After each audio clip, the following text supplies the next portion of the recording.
সন্ধেবেলা হঠাৎ মাকে দেখলাম কিছু একটা বানাচ্ছে। জিজ্ঞাসা করলাম, মা কিন্তু বললো, দেখ না কি বানাচ্ছি, দেখলে তো বুঝতে পারবি।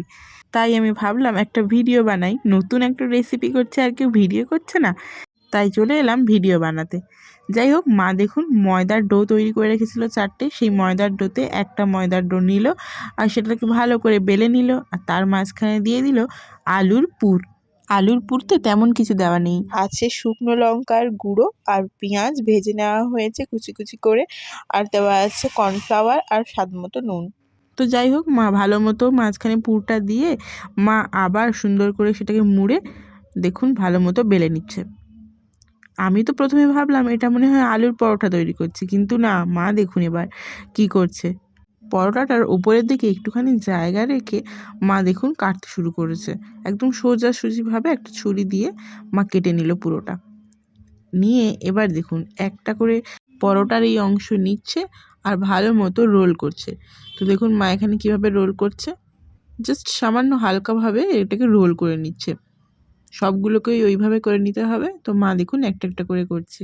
তো এখনও পর্যন্ত যারা যারা আমার চ্যানেলটি সাবস্ক্রাইব করেননি, অবশ্যই সাবস্ক্রাইব করুন। নতুন নতুন অনেক ভিডিও আছে, আর আপনারা দেখুন, লাইক করুন, কমেন্ট করুন এবং অবশ্যই শেয়ার করুন।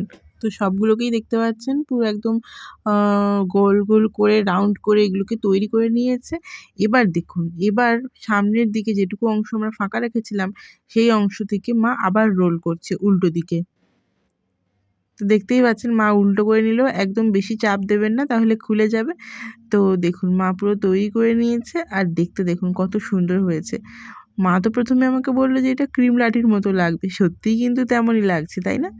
যাই হোক, এবার তেল গরম হয়ে এসেছে আর এটা একদম ছাঁকা তেলে হালকা আঁচে ভেজে নিতে হবে। দেখতে কিন্তু খুবই দারুণ হয়েছে, খেতেও তেমন টেস্টি হয়েছে। আপনারা অবশ্যই বাড়িতে এই রেসিপিটা ট্রাই করে দেখতে পারেন। দেখুন মা হালকা আছে অনেকক্ষণ এদিক ওদিক উল্টে পাল্টে ভেজে নিচ্ছে, একদম লাল লাল করে ভেজে নেবেন।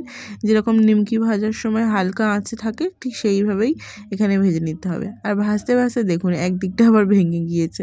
সে যাই হোক, প্রায় তৈরি হয়ে এসেছে আর মা আর একটু ভাজবে, ভেজে এবার একটা প্লেটে তুলে নেবে। তো দেখুন মা এবার তুলে নিচ্ছে, আর কতটা লাল লাল হয়েছে দেখতে পাচ্ছেন। হালকা আঁচে অনেকক্ষণ ধরে ভাজলে না সে জিনিসটাও ক্রিস্পি হয়ে যায়। মা এটাকে তুলে দিয়েছে আর আমরা এখন এটাকে খুব মজা করে খাবো, কারণ এটা খেতে দারুণ হয়েছিল। মা অনেকগুলোই করেছে, 4টে ডো তৈরি করেছিল, তার মানে বুঝতেই পারছেন যে কতগুলো হয়েছে আমাদের। আর এরকম ভেঙে আমরা আপনাদেরকে দেখাচ্ছি, দেখুন ভেতরটা পুরো নরম আর বাইরেটা পুরো ক্রিস্পি। তো আপনারা অবশ্যই বাড়িতে এই রেসিপিটা ট্রাই করে দেখবেন।